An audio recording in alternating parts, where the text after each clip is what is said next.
বোলপুরের নিচু পোর্টের বাড়ি থেকে কলকাতার উদ্দেশ্যে বেরোলেন অনুব্রত মণ্ডল। বাড়ি থেকে বেরিয়ে সংবাদ মাধ্যমের মুখোমুখি হয়ে বলেন, দিদির কাছে ভাই যাবে, ভালো লাগছে।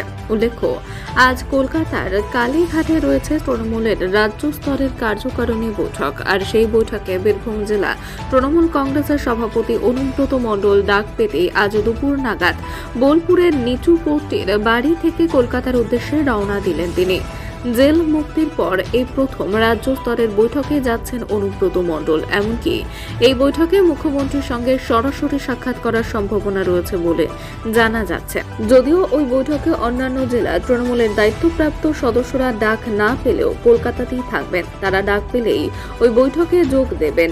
তবে আগামী দিনে বীরভূম জেলার রাজনৈতিক প্রেক্ষাপট কি হতে চলেছে ও কোন দিকে গড়াবে বীরভূমের রাজনৈতিক জল, আদৌ কি বীরভূমের রাজনৈতিক সমীকরণে কোনো কিছুর পরিবর্তন হতে পারে, এ নিয়ে কিন্তু শুরু হয়েছে জেলার রাজনীতিতে জল্পনা। অনুব্রত মণ্ডল এই বৈঠকে ডাক পেতেই উচ্ছ্বাসে মেতেছেন অনুব্রত অনুগামীরা। তবে আদৌ কি কোনো কিছুর পরিবর্তন হতে পারে এই বৈঠকের পর, সেদিকেই তাকিয়ে গোটা রাজনৈতিক মহল।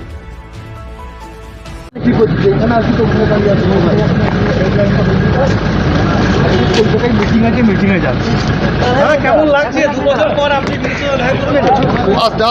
কেমন লাগছে দাদা?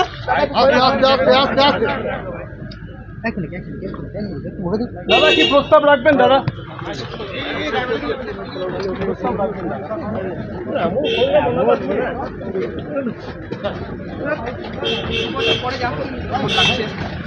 ভাই দিদি কাছে যাবে, তো দিদি কাছে ভাই যাবে, অসুবিধা কি আছে?